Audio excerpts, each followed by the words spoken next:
Hello and welcome. If you've ever found yourself with a huge pile of interviews, notes, and observations, and then just stared at it thinking, okay, now what? Then you are in exactly the right place. Today, we are diving deep into qualitative analysis. We're going to talk about turning all that raw stuff into a powerful, clear story. So let's get into it and find the map for your treasure.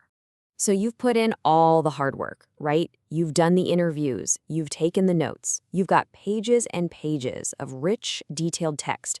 But now you're just kind of staring at it all, and it feels, well, overwhelming, almost paralyzing even.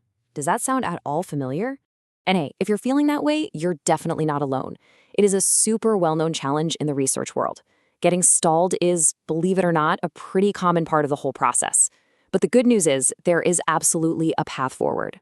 Let's try to reframe this feeling for a second. That big pile of data, that's not a problem.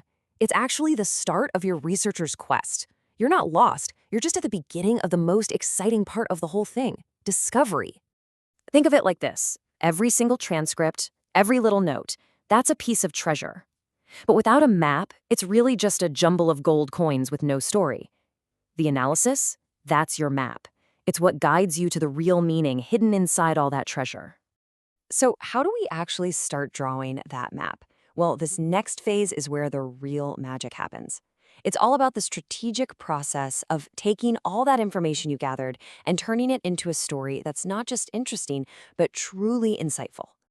And this slide just illustrates that transformation perfectly. Over on the left, you've got your raw data. It's unstructured, maybe even a little chaotic. But after analysis, you get what's on the right. Clear themes, patterns you can actually see, and a narrative that makes sense of everything. You're literally going from chaos to clarity. Okay, so how do we do that? How do we make that jump?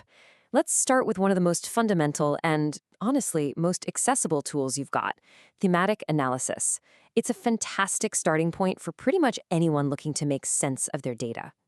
And at its heart, that's really all it is.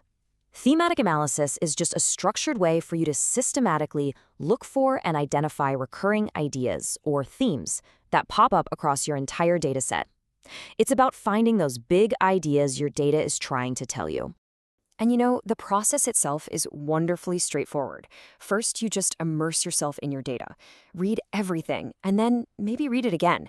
A little pro tip here. Keep a journal on the side and just jot down any initial thoughts that come to mind. Then you start coding, which is basically just highlighting interesting bits. And finally, you start grouping those codes together to build your bigger themes. It's a clear, manageable path. Now, let's zoom in on that second step, because coding is the absolute bedrock of any good analysis. What do we actually mean when we say we code our data? It's way simpler than it sounds, I promise. Coding is really just the act of putting a short descriptive label on a piece of your text.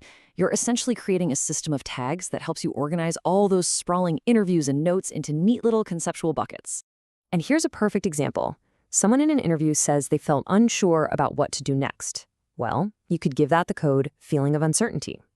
Someone else mentions a major turning point, and you code that as a career milestone. So you see what's happening?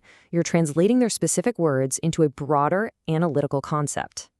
Now, while thematic analysis is an incredibly powerful and versatile tool, it's so important to remember that it's just one tool. A really skilled researcher has a whole workshop of methods to pick from.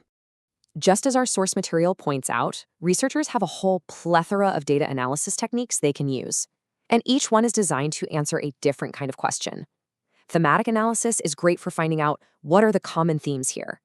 But if you want to know about one person's life journey, you'd probably use narrative analysis. Or if you're looking at how language shapes power dynamics, you turn to discourse analysis. It's a full toolkit. And this really brings us to the core takeaway. The biggest challenge isn't just knowing how to use a tool, it's about picking the right one for your unique research question. For example, if your question is, what's stopping people in this community from getting healthcare? Thematic analysis is a perfect fit. But if you try to force that question into a narrative analysis, well, your results are just going to miss the mark. Your question dictates your tool, not the other way around. So, as we wrap things up here, I want to leave you with this thought. Every single piece of data you've collected is part of a much bigger story that's just waiting to be told. You have the tools, you have the map. The only question left is, which path are you going to take to bring that story to light?